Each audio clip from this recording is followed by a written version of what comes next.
This show is brought to you in partnership with John Catt Educational, publishers of professional development books and resources that support great teaching and learning in schools around the world. Don't miss out. Level up your professional development today and visit johncattbookshop.com to explore the full range of titles. Use the code JCTTR2425 for 20% off your order.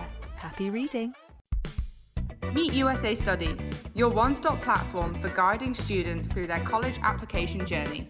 Access up-to-date resources on universities, programs, scholarships, and application requirements, all in one place. Get easy-to-access tools, personalised timelines, expert tips, application templates, and exclusive webinars with admissions officers to help your student stand out. Visit usastudy.co.uk or call Phil at 0800 612 8271 because every student deserves the opportunity to shine with USA Study. Hey education changemakers, ready for something special? It's BETT Show's 40th anniversary and we're throwing a free celebration just for you. Join us at London Excel from January 22nd to 24th to connect, learn and be inspired.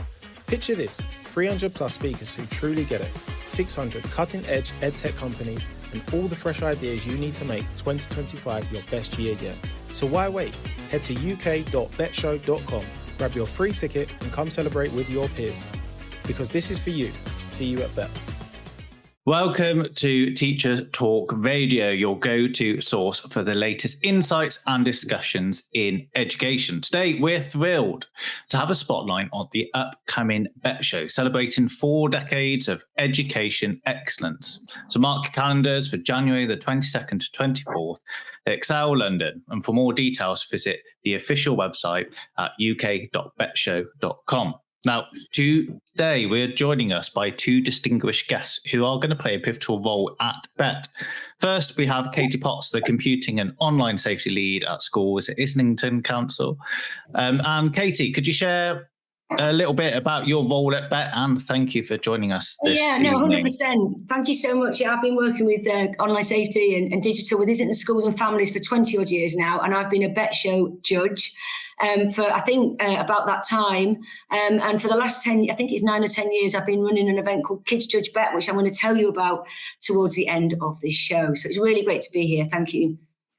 Brilliant. Thank you, Katie. I look forward to hearing about Kids Judge BETT. And I know they do a fascinating job, and you've got children from all over the world this year come in.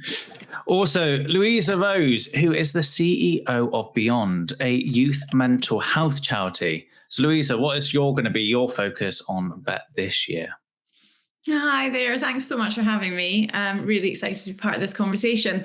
So, as you said, I'm Louisa Rose. I'm the CEO of a children's mental health charity called Beyond, which is actually the BETT charity partner this year. I'm also the founder of Now and Beyond, which takes place on the 5th of February. It's a totally free, totally digital platform that's built to improve access for teachers to mental health resources from the sector that will support their classes. So think over 50 lesson plans, online workshops and youth-led video content for teachers of 4 to 18-year-olds. Sign up now at nowandbeyond.org.uk. Don't get me into trouble after. But also why I'm here, I'm an ex-social media consultant. I spent over a decade sort of familiarising, getting to know the algorithms up close and personal that have come to intersect youth mental health today. And I look at sort of ways that we can actually sort of instill healthier relationships with digital devices, but also how we can kind of instigate a bit of a U-turn and reframe the conversation for the next generation. So that's me. Oh, and sorry, also last thing about BETT, one of our youth board members actually is going to be in the teaching and learning stage chatting all things EDI. Brilliant. Now, this sounds like a fascinating topic that we're going to talk about tonight. And I think it's one of those that's been a lot in the media, been a lot in the news, and especially with BETT coming up, I think it's one that we're not going to cover everything. It's impossible. And I know we've been on the chat before this show, and we've covered awful lot already.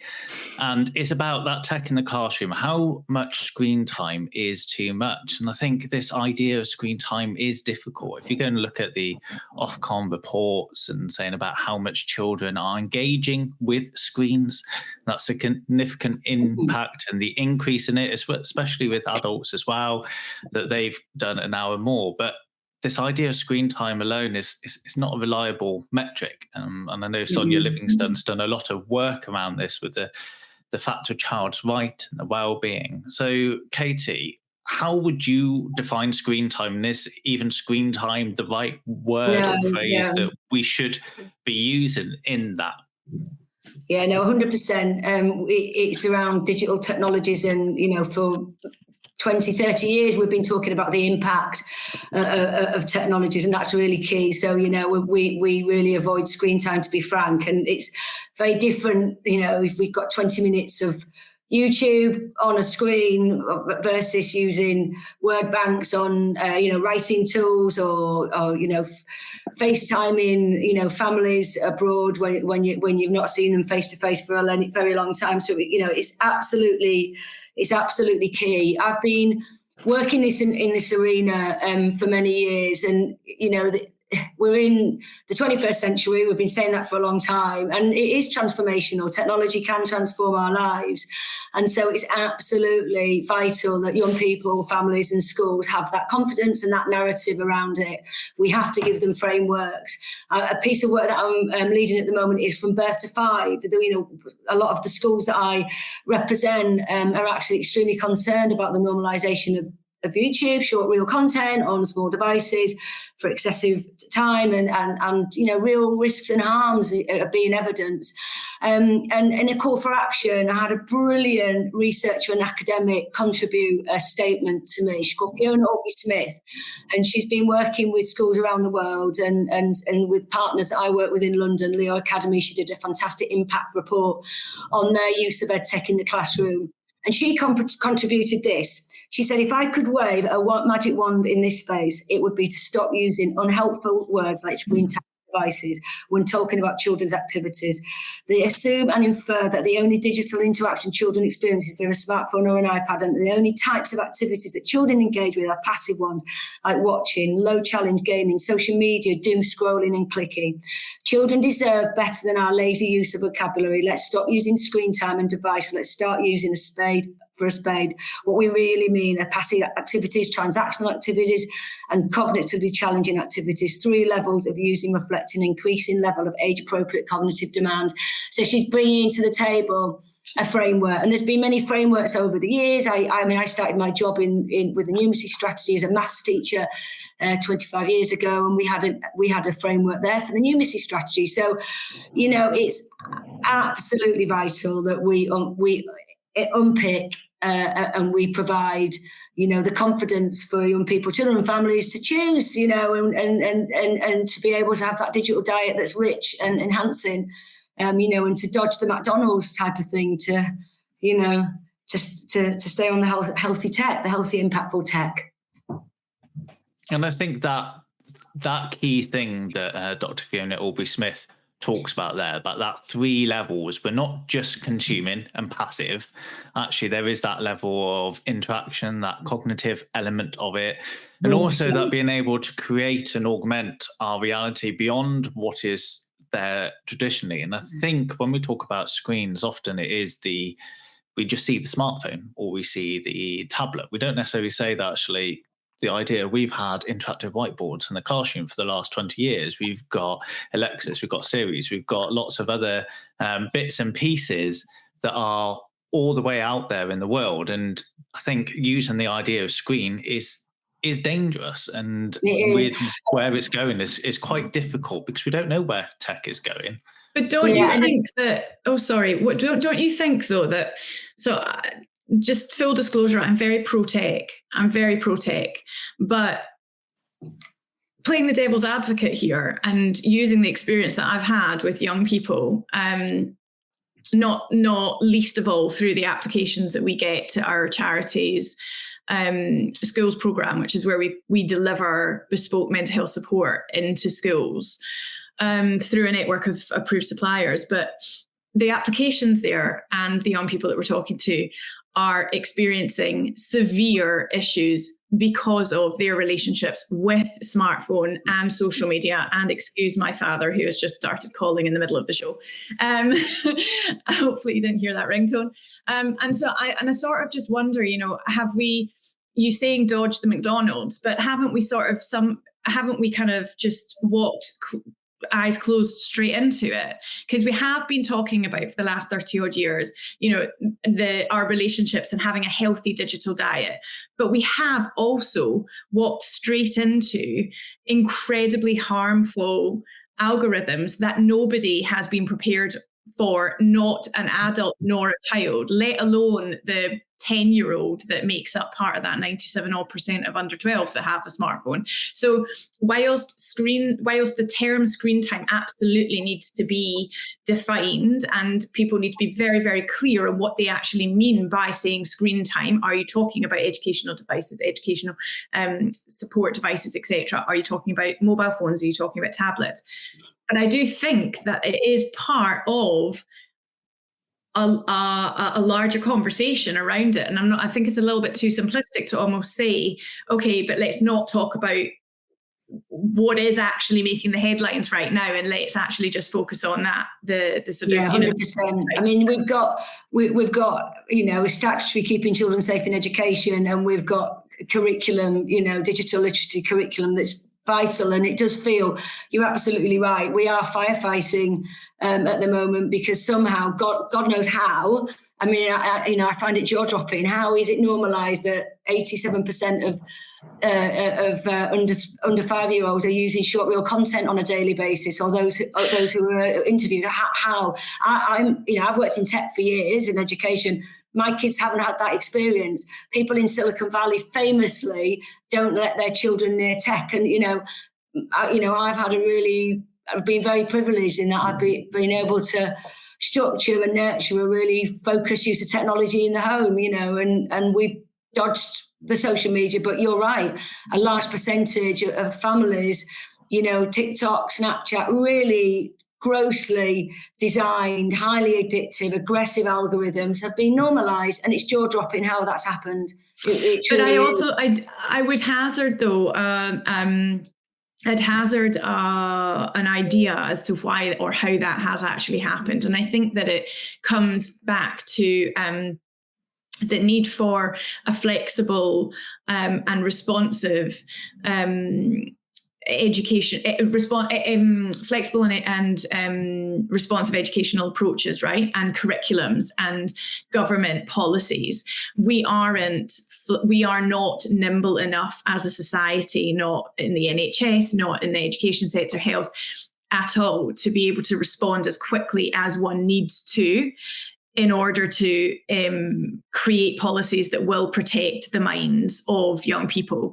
But actually, fundamentally for me, I believe that we shouldn't be saying no tech. We should be saying, here is the information, and let's teach you how to navigate tech safely and how to enjoy those healthy habits. But crucially, in a way that brings all types of community to the table, because the second that you start to use a very sort of blanket idea that it's absolutely easy for parents to stop their children from consuming this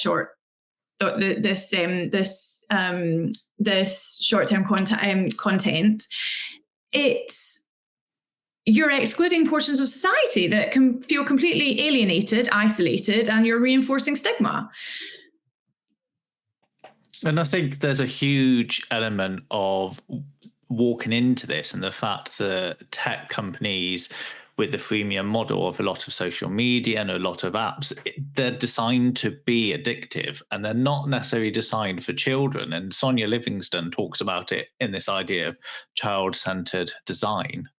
The fact that there are things now that are coming to fruition, and people don't necessarily advertise in tech companies, don't want to advertise it, But the fact that autoplay on YouTube Kids is not there, or actually there are these other restrictions. So when we're talking about this idea of tech, the nuance is of it. Yeah, we've done this journey, but now hopefully these conversations are happening, and we can start asking the right questions to make sure, are these situations, is this tech child-centered? Is it going to support us in what we want to achieve with it? Because there is no, with the risks and rewards, there's no black and white answer. And we're not flexible with the changes with society and how AI and how tech is transforming our thing. But we need to get the principles of what we do want. But Katie, I'm really interested about what you alluded to earlier about your time in social media and the algorithms and that element behind it. What have you seen of that side with the screen time and with the social media? What impact has that had on the mental health of our young people that we work with? Yeah, I mean, we've got the statutory, I mean, I think the fact that we've got a statutory safeguarding framework that has keeping children safe in education, which has a third of the document for statutory safeguarding, I think, a 33-page document, and the most significant area really around consent, contact and conduct. And you know, there's obviously the cyberbullying and there's the risk of predators, but the addiction, the ability to stop, you know, using this tech is really hard. There's a program that's worth watching called Swipes on Channel 4, and it did 3 weeks where they took the tech away from year 9, I think it was year 9s or year 8s, York University. And it was only in 3 weeks, but they saw that the group of children, I think they actually selected children who were kind of very active users of algorithm-based, short reel content. But they were going to bed half an hour earlier. They were getting more sleep. They were performing better in schools. They felt, in the conversations and the interviews, they felt happy. I mean, Louisa's, is a health and wellbeing professional, and she'll talk more about that. But it's not rocket science, and it's not just the children. We're talking about children here in the first 20 minutes. This is very much about adults as well. It's about how the adults are using technology around their children. It's about how young adults who are parents themselves who are using technology, using their children within their social media streams, who are equally being hooked into the algorithm and the seeking to be an influencer and using their young child in their YouTube clips as well. So yeah, I mean, it's not easy. I agree, Louisa, but it's there's the big players in the room, aren't there? There's a big elephant in the room. There's Snap, disgraceful design. There's TikTok.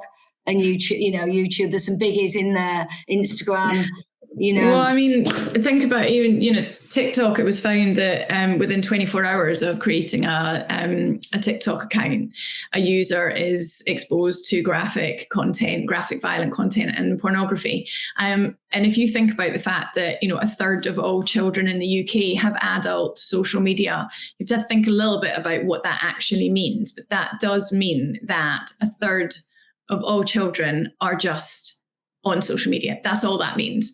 It doesn't mean anything other than that, because for want of a better word, the arbitrary selection of the age 13 was not determined because of the cognitive ability of a 13-year-old to critically assess the content that they're exposed to. It's because that is the youngest age that a company can collect data on you. So we're not talking about children having access to adult content or adult social media. It's just social media, and it is all that bad, right? It's being tailored for children who are just over 13, over the age of consent, in terms of marketing. I think, in terms of what we're seeing played out and, on the front line and certainly with young people and their mental health, we have self-harm has skyrocketed.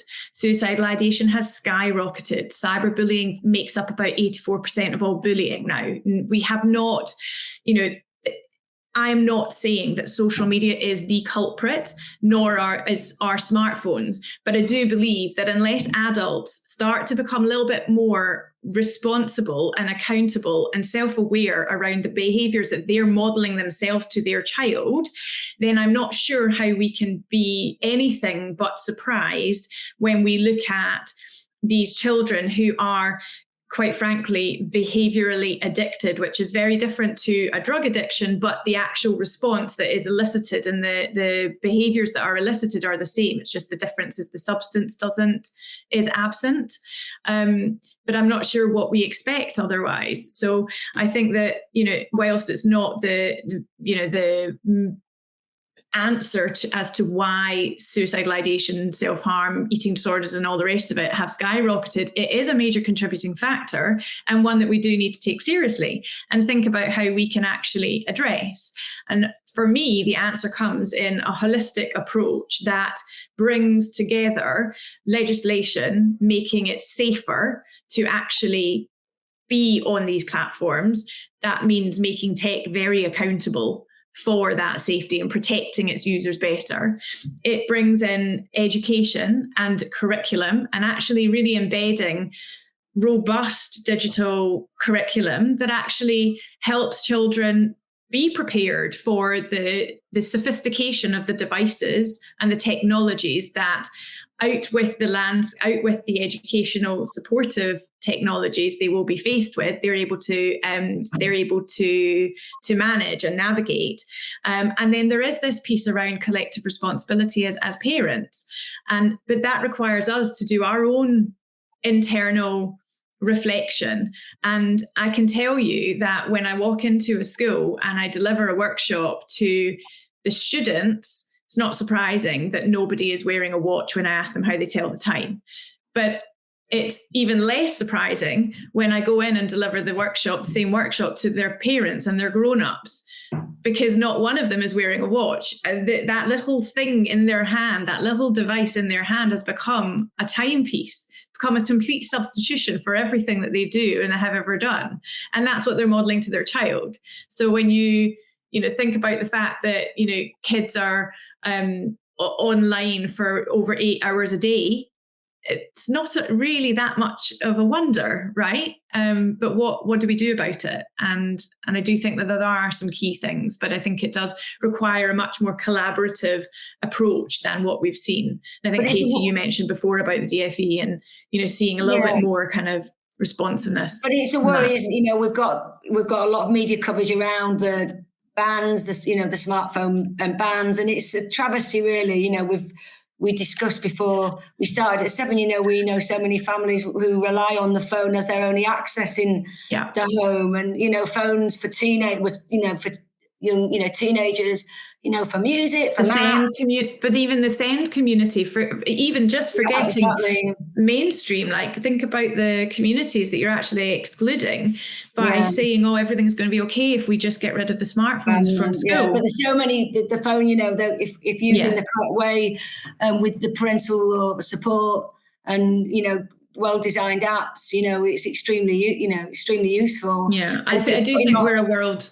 I do feel like we're a world away from that, though, because we don't have well-designed apps that young people are socializing on, and we don't have the necessary parental controls that we actually need, because the number of children that are actually getting around it. Yeah, it's too hard. I mean, I've kind of led with an iron rod, or whatever the saying is, in my, because I'm digital lead for the council, so I've my poor kids, they're like, oh my God, you're like a bodyguard. And but I've been testing it all out, and it's not, so I've got all the parental controls, I've got Family Link, they've got, okay, 14, you can have Snapchat to arrange your athletics meeting, but that is switches off, so you can't doom scroll and la la la. And we've had lots of education around it, but there's an iOS update, it drops off. And it's actually not easy. The other factor that we've got in cities and towns, less so I think in the countryside, is the violent phone theft, and the violence per se, and the fact that actually children can be really frightened, to go out. There's lots of news items at the moment about 18 to 25-year-olds, the huge drop in young people going clubbing and going out, and actually the fear, of, one of the factors is around, feeling safe on the streets, and that's certainly a key factor in central London. Almost every child by the time they get to 16, every boy, that is, boys are more targets than girls, have had an incident of their phone being stolen. But that raises a really interesting point, doesn't it? Because I'm often, one of the first questions that parents will say to me is, okay, well, want to keep them safe. Yes. Yeah. So they need to have a phone on them because it needs to keep them safe. Yeah. And well, actually, and I don't quote me on this because I haven't done my research on this bit, but non-phone related crime, street crime, I'm not sure as to where that lies. Looking back over the last 30 years, has it increased? Has it decreased? Has it stayed the same? Because I would sort of posit that that it almost makes you far more vulnerable if you're holding a nice fancy iPhone in your hand than if you've got, Yeah, and I think there's a lot of schools and trusts out there that are looking at one-to-one, and one of the things from parents saying, actually, are they then susceptible to theft or seeing these nice things? And I was listening to a podcast the other day, and it's because it's this child-centered design, and I think there's a massive disconnect between the tech companies and education. And this is where BETT is a brilliant example where you can go and challenge. And I know, Katie, you've got your kids BETT as well, where they can go and ask these questions. They can actually go and influence the market in there. But I know in America, they've started these dumb phones that you can just do quite basic communication on it. And actually, what is that the safety aspect that parents want with it and things like that? And I want to just do a little bit about actually what are the benefits of using technology before we move on to a little bit about what are some of those legislations or education or robust digital curriculum and things we could do for parents and look at that. So what are some of those benefits that you have seen then, Louisa, with using technology? And how is that beneficial, but also, in that realm? Well, it's definitely a double-edged sword, because whilst social media, particularly, and smartphones, and I'm obviously centering more on that because that's the world that I'm in, have had fatal outcomes for more young people than we could have possibly ever imagined. It's also an absolute lifeline for others. So for those that have been, so it's impacted on one hand, mental health so poorly that hospital admissions and for suicidal ideation and for self-harm have skyrocketed since the inception of these devices and since the adoption of them.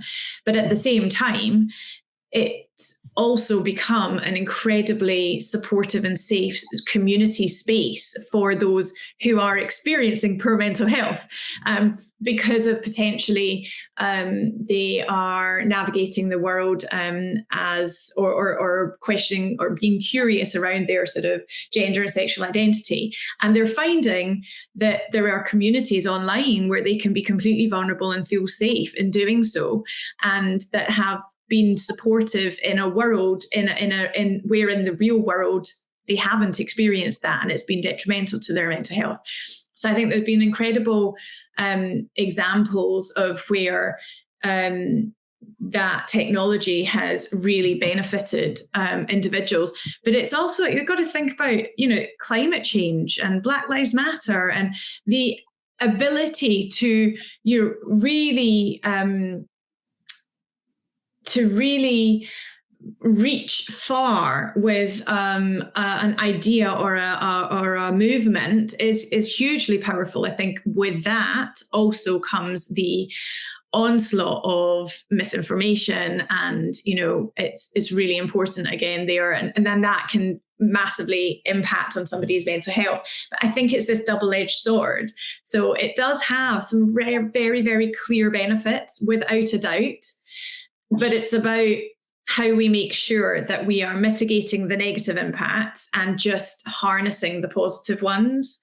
And for me, that's key. And that's where the sort of tips and hacks that I like to call it, that I share, come in, because it's around that. It's around harnessing the benefits of this. So before we go on to those tips and hacks, Katie, what's some of the benefits that you have seen? Because I know I had a conversation with an online school recently, an AP, and the fact that they could have a conversation with their teacher, with the educator, and if they got fed up and it was too much, they would just close the screen. And the teacher was like, that's fine. That's the space they need. And actually, because they are engaging in their world in a way that was quite low stakes, actually they had amazing engagement because they were in their safe environment. So Katie, what are some of the stories you've seen of some real wonders of using technology that's transformed children's lives? And then we'll hit some of those. Collaboration, problem solving. We've seen transformational use of technology for years in schools, STEM-based projects as well. My background was, I lead a team of computing lead teachers, in Islington as well. So it just enables the child's independence for learning as well. The evidence is there. We pre-2010, when the Conservatives came into power, we had a road review and a creative curriculum, and there was an ICT in schools department, and it was part of what Ofsted saw as a good lesson. It's really disheartening that we've now had this void of 14 years, where it doesn't feature in any standardized standards publication from the DFE, and it's just at the will of the leadership of the school, really. But yeah, cross curriculum, in my maths experience as a teacher, modelling, I can't model as effectively if I haven't got technology in my hands. I can't model angles. I can't computational thinking. I mean, it's just endless, really, for the teacher. For the teacher, but also for the child's creativity and independence as well. And SEND, we've referenced SEND, and parental involvement.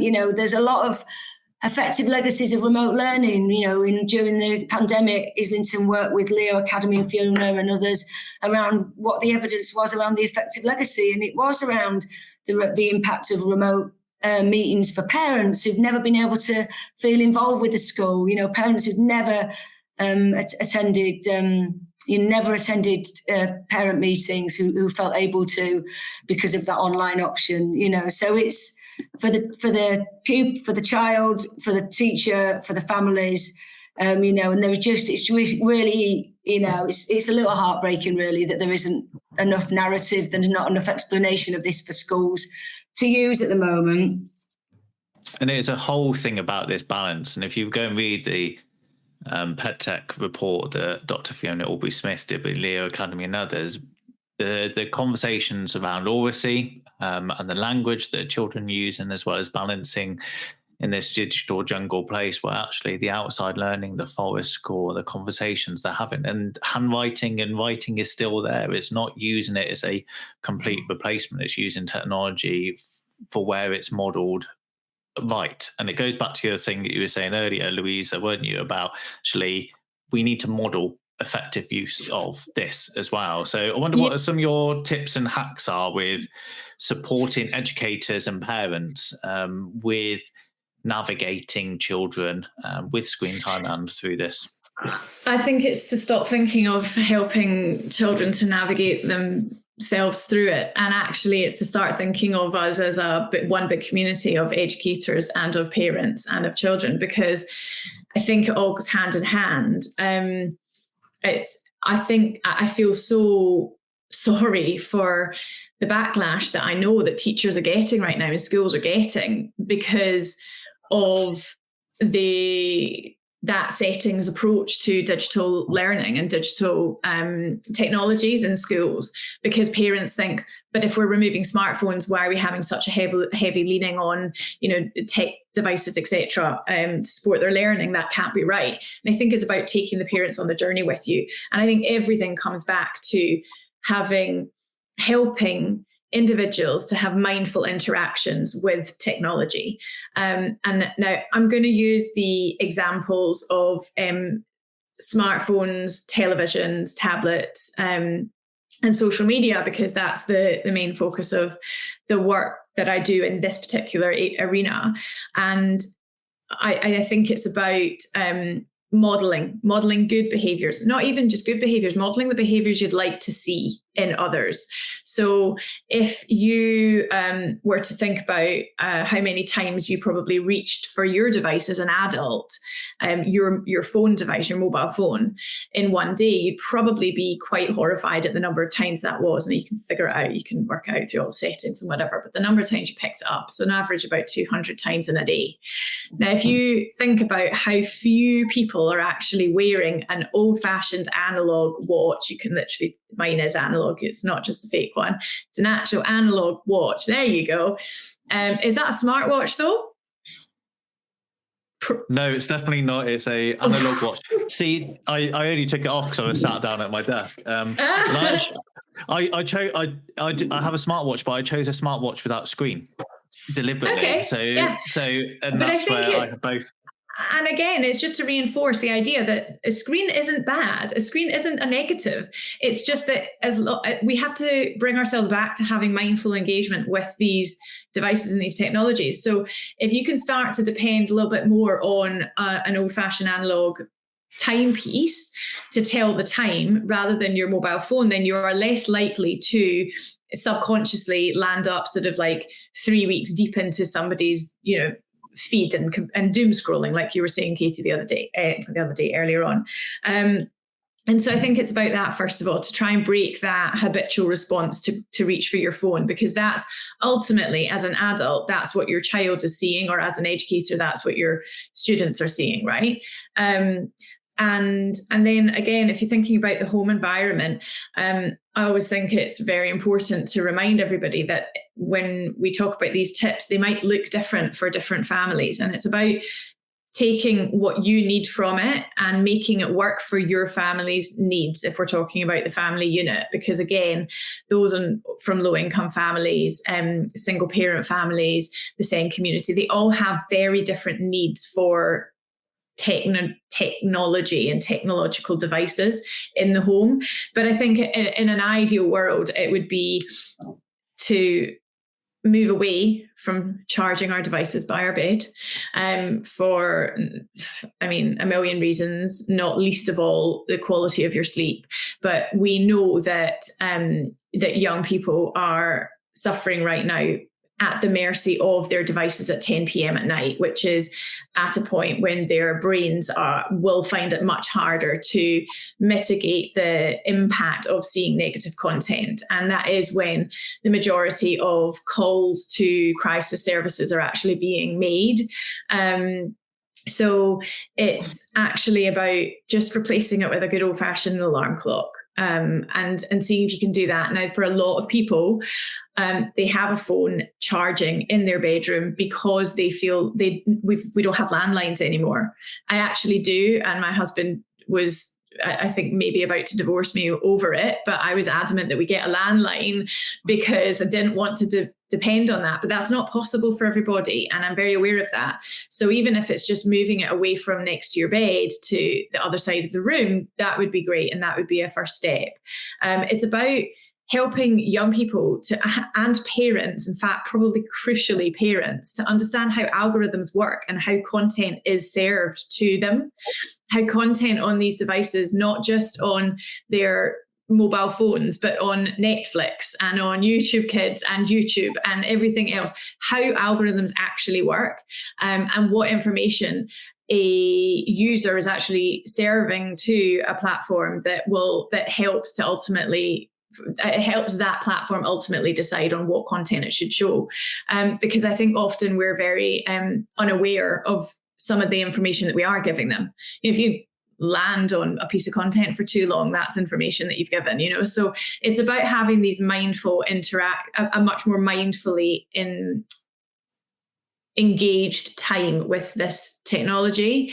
And it's about embedding into the curriculum really robust education that equips a teacher, because we haven't taught, when you come out of teacher training, you're not taught around mental health, you're not taught around the online harms and the online safety bill, you're not taught about these things. And I don't think it's fair of society to expect that you guys should be able to do all things.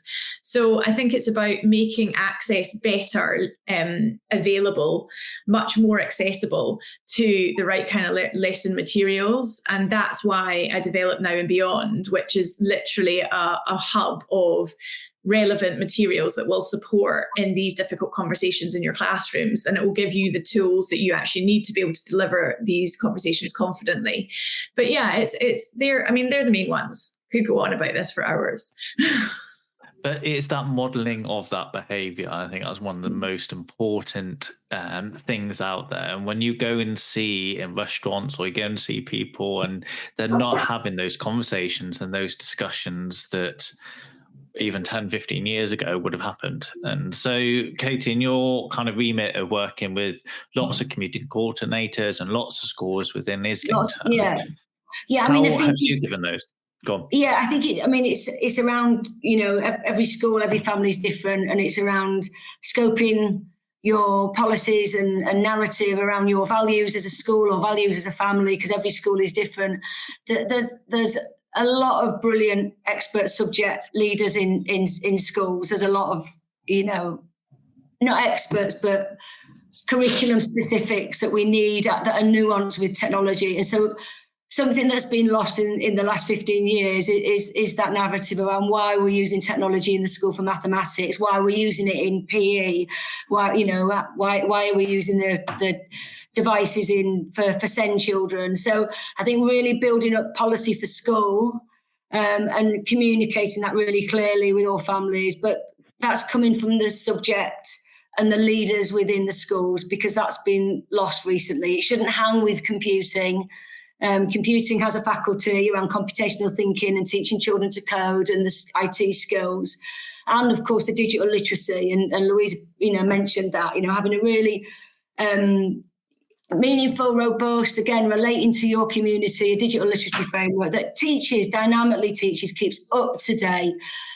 Digital literacy today, let's look at Los Angeles. Let's look at those AI generated pictures tomorrow morning of the Hollywood sign going up. Where did you get that information? Is it true? Have you cross-checked it?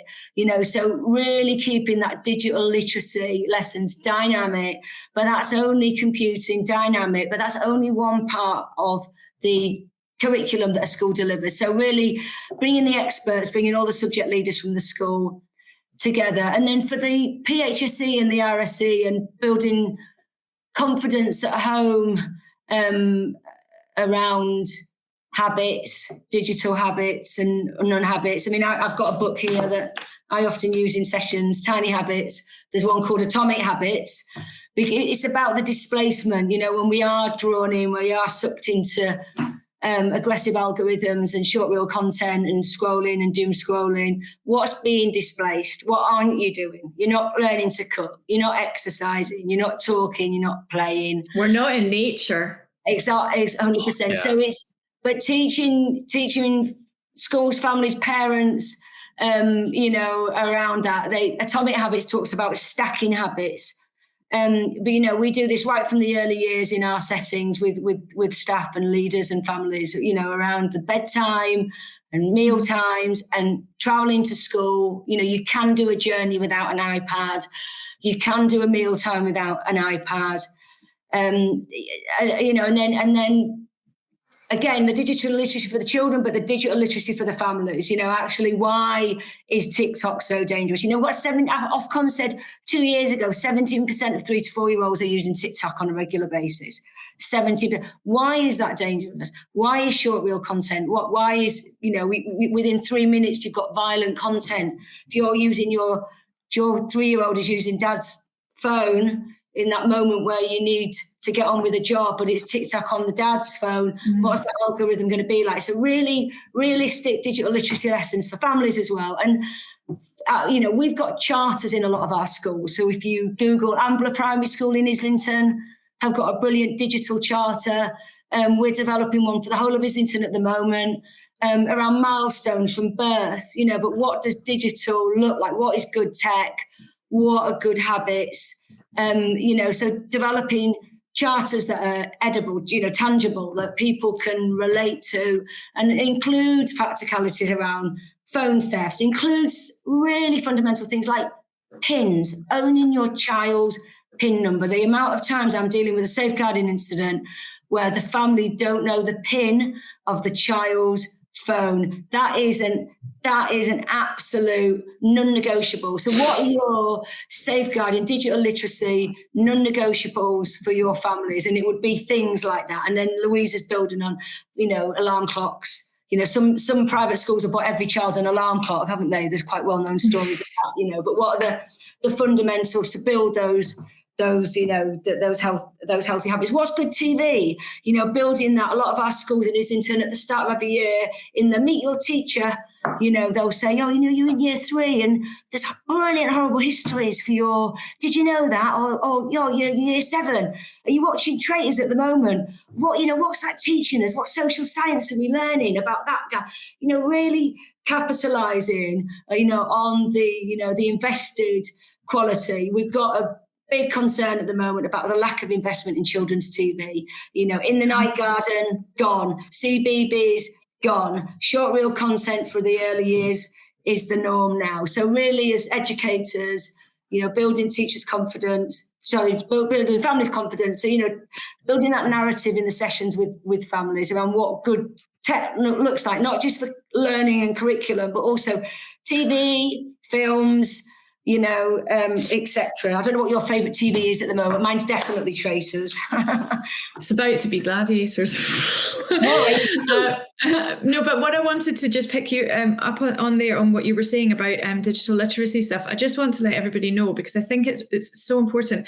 Often, really quality materials that will support your lessons are 20 odd pages, search pages deep in Google, and you might have a subject lead, but they might not be available to you when you're planning your lesson or whatever it might be. There's a fantastic company called NatterHub, which I don't know if you know. They're a BETT award-winning company, and they've gamified digital wellbeing education, and it's absolutely fantastic, and it's engaging, it's relatable. There's also that's for the primary sector, and then for the secondary, there's an incredible American movement called Half the Story, and we've championed their resources, their youth-led, youth-produced resources around digital and digital literacy and emotional literacy, etc.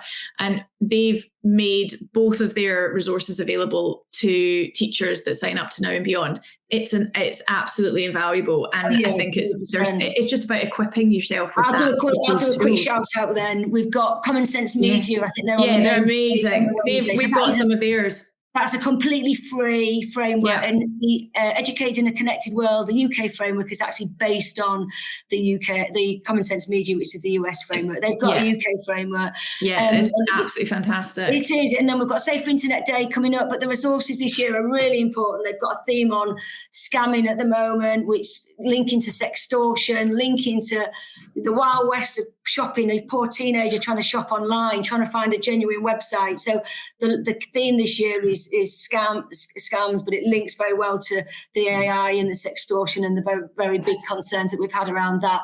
And then another shout out to LGFL, again, they're award-winning, BETT award-winning, and they have had some really fantastic free and open prevent materials with a specialism with online as well. So I think not to ping pong back, but I think that also actually for parents, common sense media is absolutely invaluable because it really, really informs them around it. It breaks down the games that your kids are playing. It gives you parental reviews themselves. We're using some of those as well, those resources. They're just, there's some really, really great resources out there. Yeah, and if you want to hear, if you want to hear any more about those applications and those software and the websites and everything else, they're all fantastic. I've used them and recommended them to lots of people. Please come to the BETT Show. They're celebrating, as I said, 4 decades of education excellence between the 22nd and 24th of this month at the Excel London. So go to uk.bettshow.com. Katie, you've got 30 seconds to tell us about Kids Bet, and then Louisa, you've got 30 seconds just to say about how you're sponsoring, and then that is going to be, unfortunately, the end of our conversation. Kids Bet started by Islington schools 10 years ago. We've got digital leaders at the heart of our, not procurement, but evaluating tools, what to use. And so 10 years ago, we brought Islington schools, brought my own kids, we brought them to help our head teachers do some procurement. It's grown from there. Now, unfortunately, Islington schools don't do it. I run it for the BETT Show, and we've got children and schools and families from all around the world. We've got Hong Kong, we've got Hull, we've got Scotland. I don't think we've got Scotland. I think we've got Wales. We've got SEND schools, secondary schools, primary schools. Yeah, so look out for that. And schools can nominate. On Wednesday, Thursday, we'll be nominating. So contact, on the landing page of the BETT Show, you can show how children visiting the shows on Wednesday and Thursday can shortlist as well. Got Michael Rosen on the main stage presenting the chocolate trophies. Brilliant. And Louisa, can you just remind everyone about your role and how you're sponsoring BETT as well? Yeah, so Beyond is children's mental health charity. We're the charity partner, official charity partner of the BETT Show. We are also the founders of the UK's only digital platform that brings together resources from the mental health sector to educators free of charge around mental health topics, including a lot of what we talked about today, but also anti-racism, eating disorders, self-harm, kindness, resilience, gratitude, loads more. And that's all available at nowandbeyond.org.uk. Now and Beyond is on the 5th of February, so hurry up, sign up, otherwise you'll miss it. But thanks so much for having us. And also, Katie, I've just got to say, young people informing others about what's best for young people is everything that I believe in. They always get it right. Like they absolutely do. Straight away. If we can ever support you in Kids Judge Bet, please let us know. We've got a youth board. Yeah. Last year they chose that from Croatia, a company that had monitoring systems for their classroom for the environment and traffic pollution. I was like, really? And they were like, we run a really busy street and we don't like the noise, and it's really. I was like, okay. One year they had a reusable prick stick. I was like, they said, no. But I need that in my house. Not always ed tech, James. It's not always ed tech. Brilliant. I loved it. That's brilliant. And I think, if anything, this conversation has come to the forefront that actually there is so much nuance within using technology and screens in the digital. And actually, we've got to listen to the children. We've got to be modelling those behaviours. We've got to be really conscious of what we are doing. So thank you very much, both of you. It's been a fascinating conversation. Thank you, James. Thank you, BETT. Thank you. And thank you to Teachers Talk Radio, who will be at the BETT Show as well and will be interviewing people. So if you want to come and look for that, once again, please go and visit uk.bettshow.com. This will be available on our social media, be available on YouTube. And at 8 o'clock tonight, we have got Brent Pollard and Adam Spence on Teachers Talk Radio. So thank you all, and I look forward to seeing you on the next one. Bye. You've been listening to Teachers Talk Radio. Tune in live and listen back at ttradio.org. We look forward to hearing from you next time on Teachers Talk Radio.